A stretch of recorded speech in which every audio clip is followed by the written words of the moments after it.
आज हम चर्चा कर रहे हैं कि वाणी कितनी महत्वपूर्ण है। जो लोग अपशब्दों का प्रयोग करते हैं उनको क्या-क्या नुकसान होता है, पंडित जी ने बताया। तो उस नुकसान से बचने के लिए हमें क्या करना चाहिए? पंडित जी, जिन लोगों को अपशब्द बोलने की आदत है, वो इस आदत से कैसे छुटकारा पाएँ? क्या उपाय करें? अगर आपको बिना वजह के बात बात में गालियां देने की आदत है, अपशब्द बोलने की आदत है, तो दरअसल आप अपने भाग्य को खराब कर रहे हैं। अपने भाग्य को और अपनी वाणी को सुधारिए, नहीं तो एक दिन आप किसी बड़ी मुश्किल में पड़ेंगे। क्या उपाय करें?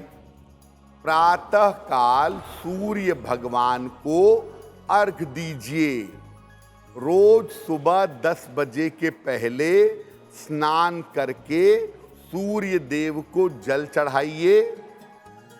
इसके बाद बोल बोलकर गायत्री मंत्र का जप करिए। कम से कम 27 बार या 108 बार। प्रातः काल ब्रश करने के बाद तुलसी के पत्ते जरूर खाइए। खान पान को हमेशा शुद्ध रखिए। जिनका खान पान दूषित होता है, बहुत ज़्यादा तेल मसाला चटर पटर चीज़ें खाते हैं, उनकी वाणी जल्दी दूषित हो जाती है। भोजन में दूध से बनी हुई चीज़ों की मात्रा बढ़ा दीजिए। दूध, दही, इसका सेवन ज़्यादा करिए। एक रत्न आता है, उसे कहते हैं लेब्राडोराइट। काले रंग का रत्न होता है। धूप में देखने पर उसमें 7 रंग दिखाई देते हैं, इसीलिए उसे रेनबो भी कहते हैं।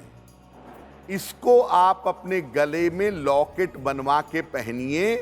ये नकारात्मक विचारों को दूर कर देगा और आपको किसी भी तरह के अपशब्द का प्रयोग करने से नियंत्रण में रखेगा।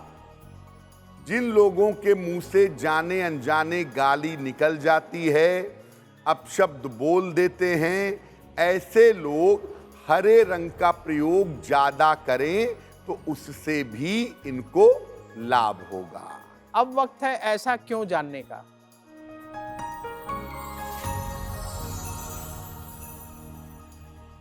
पंडित जी, बहुत सारे लोग ऐसा कहते हैं कि घर में अगर महाभारत की पुस्तक रखेंगे, ग्रंथ रखेंगे, तो लड़ाई झगड़ा ज्यादा होता है। तो क्या घर में महाभारत की पुस्तक नहीं रखनी चाहिए?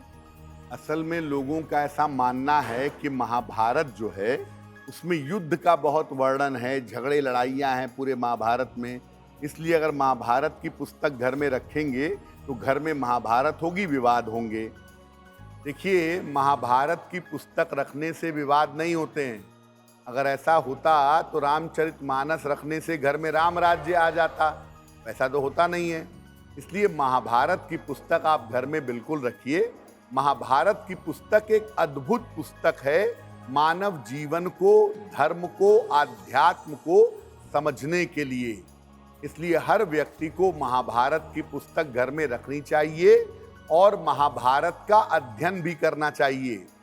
अगर आप अपने जीवन काल में महाभारत का अध्ययन नहीं करेंगे तो भारतीय दर्शन की एक बहुत बड़ी निधि से आप वंचित रह जाएंगे। आज हम चर्चा कर रहे हैं कि जो लोग अपशब्द बोलते हैं, उनके जीवन पर इन अपशब्दों का क्या प्रभाव होता है, कौन से ग्रह नेगेटिव फल देने लगते हैं, कैसे उनकी आर्थिक स्थिति खराब हो जाती है। पंडित जी, हर कोई चाहता है कि उसके बच्चे अच्छी वाणी बोलें, वो चाहे अपशब्द बोलें लेकिन बच्चे अच्छी वाणी बोलें। तो बच्चों का ख्याल रखना चाहिए। क्या शुरू से ऐसी आदत डाली जाए कि बच्चे जो है कभी अपशब्द ना बोलें? देखिए, 2 चीजें आपकी वाणी को सबसे ज्यादा प्रभावित करती हैं। एक है मंत्र या प्रार्थना और दूसरा है खान पान। अगर आप चाहते हैं कि आपका बच्चा अपशब्द ना बोले, गाली न दे, वाणी का दुरुपयोग ना करे, तो बचपन से ही अपने बच्चे को गायत्री मंत्र बोलने की आदत डेवलप करवाइए। ज़्यादा नहीं, शुरू में 1 बार बोले, 3 बार बोले, आगे चल के 27 बार बोले, लेकिन शुरू से अगर वो गायत्री मंत्र बोलने लगेगा, वो अपशब्द नहीं बोलेगा। और ऐसे बच्चों को जिनकी वाणी अच्छी रखनी हो, फास्ट फूड खिलाने से बचिए। बच्चों को सात्विक भोजन खाने की, सात्विक भोजन खिलाने की आदत डालिए, उनको फास्ट फूड से बचाइए और गायत्री मंत्र का जप करवाइए, लाभ होगा। एस्ट्रो तक ऐप पर आपको मिलेगा भविष्य से जुड़े हर सवाल का जवाब। डाउनलोड कीजिए एस्ट्रो तक ऐप और चुटकी में जुड़िए इंडिया के बेस्ट एस्ट्रोलॉजर से।